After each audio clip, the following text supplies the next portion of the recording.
What is up, guys? Back again in the backyard on a very icy day. It's freaking crazy.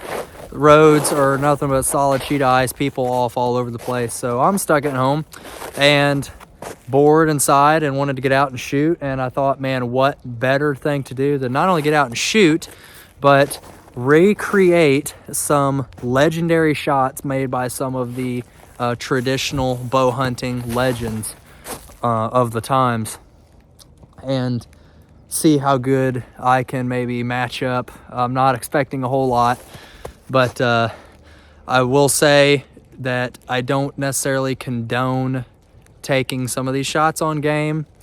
These are legendary for a reason. Maybe not something that the average Joe should try to recreate in the field on a live animal, but they're still pretty cool, and it's a little bit more fun than just getting out and flinging arrows at a target. So I'm going to be shooting at the 3D back here and moving it around the yard to try to replicate some of these as best I can. So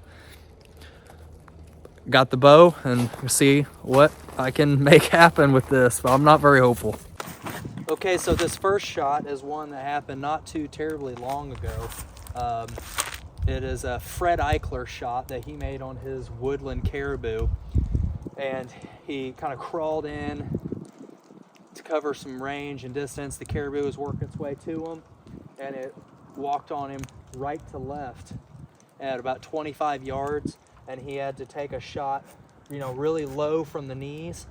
He was kind of down inside a little bit of a depression, it looked like, but he was really low on the knees and pretty well looked like he was facing straight on, not turned sideways, but facing straight on at that caribou when he shot, and really low to the ground, and rose up and took the shot. So I'm at 25 yards, and I'm gonna take a shot at that deer.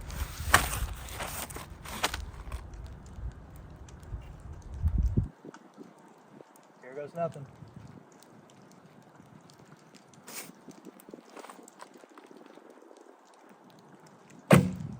Oh, shot low.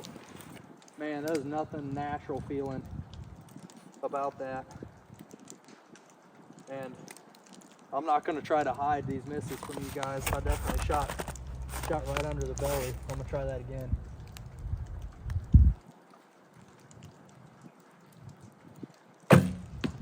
That's not a bad shot. Hit right about at a little bit, probably the back of the heart. Could have been higher, but I'll take it. Let's move on to the next shot. Okay, this next one is a shot that Paul Brunner made, I believe is in Russia, on his snow sheep. I believe it was around a 15-yard shot, and it was a much more steep downhill than what this is. This is kind of a gradual downhill, but he was basically had to come up laying on his side and take the shot because he was rolled over on one side and had to roll to the other. So I'm going to try to replicate that as best that I can.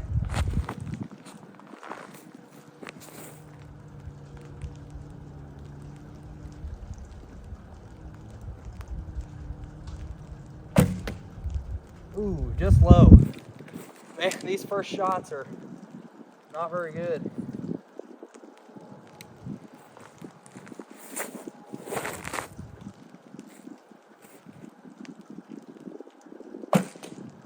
Just high. This is harder than it looks, folks, but this is pretty fun. I'm getting there though.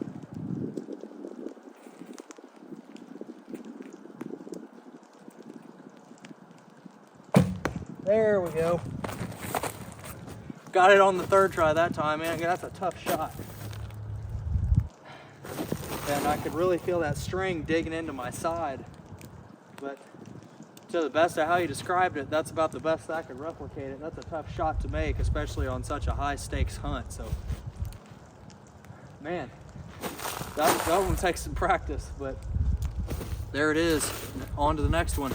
All right, guys, this one's probably going to take me a couple tries. This is a 65-yard shot to replicate the legendary Paul Schaefer's elk.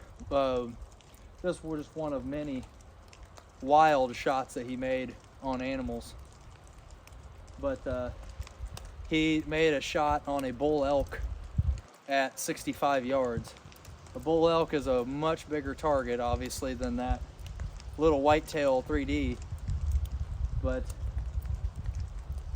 if I can hit it from here, I'm gonna consider that probably a success. So I'm gonna give it a whirl. It says 65 yards. I don't even really have an aiming reference for this, but we're gonna try it.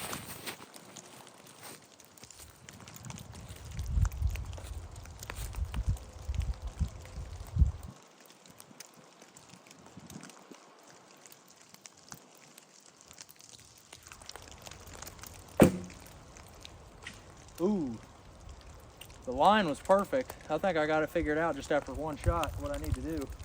I hit right at the feet.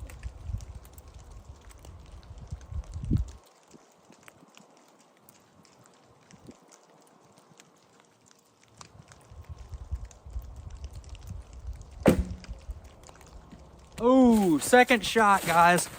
Second shot. I'm gonna keep it recording, then walk all the way down here, just so you guys don't think I'm a liar.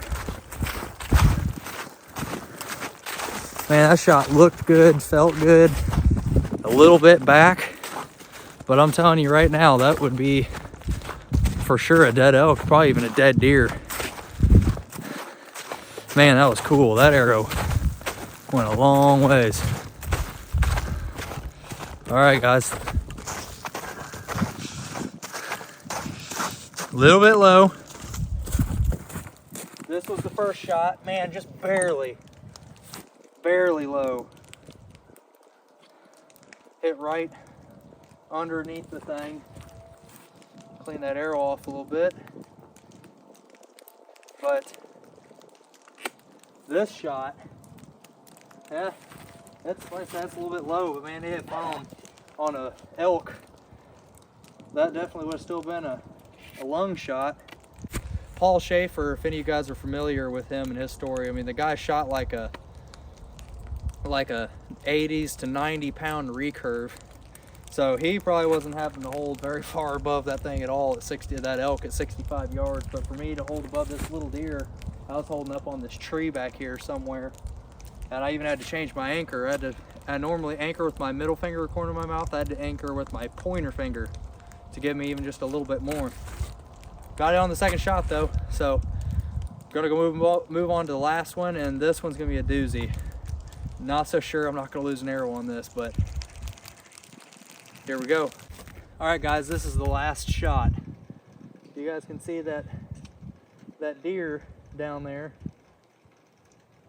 It's right at 35 yards, and I'm gonna have to get down on my knees to do this, but what I'm doing is I'm replicating Fred Bear's famous stone sheep shot from 35 yards.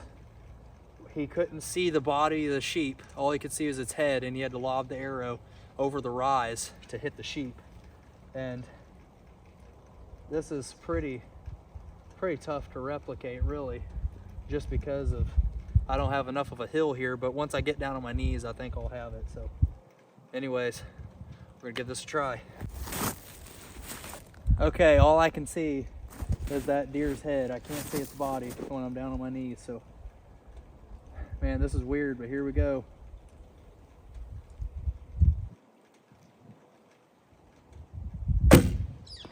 Ooh, I hit it. I hit it in the neck. That's weird, man.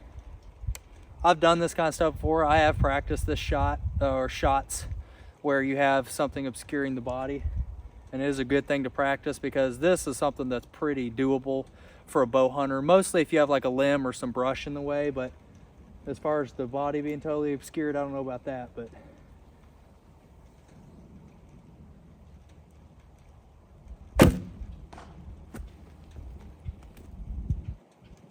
I hit it again. I'm not sure where. I can't see the body unless I sit up, so I'm gonna try one more shot, 35 yards. That sounded like a soft spot, so I think that was a good hit.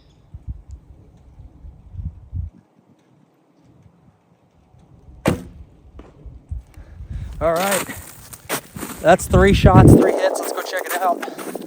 I'll just leave the camera rolling. Okay, I can see those last 2 hits now. Man, those are good hits. I will say that distance for me is a little bit cheating because I can aim point on at 35. Man, look at those last 2 hits. I don't know which one of these is which, but these are those last 2 shots. I can't be disappointed with that at all. This is the first one. I plucked a little bit on that shot, but 35 yards, Fred Bear stone sheep shot. I will take that. That's fun. That's really fun. And just to watch that arrow fly out of sight over a rise like that and not even know what it's doing. But kind of just guessing where the body of the deer is and holding accordingly. And it worked like a charm. Anyway, guys, that was pretty fun to get out here on a pretty nasty, snowy, icy day and do a little bit of shooting in the backyard. Some of those shots were pretty fun, and I wouldn't mind doing something like that again next time and practicing some of those tough shots that have been made by some pretty cool bow hunters over the years. So thank you guys so much for watching this video. Please be sure to like and subscribe if you haven't already. Hit the bell icon and select all notifications so YouTube sends you a notification whenever I post a new video. And thank you guys so much for your views and support and helping me grow this channel. So get outside, grab your bows, shoot straight. I'll catch you next time.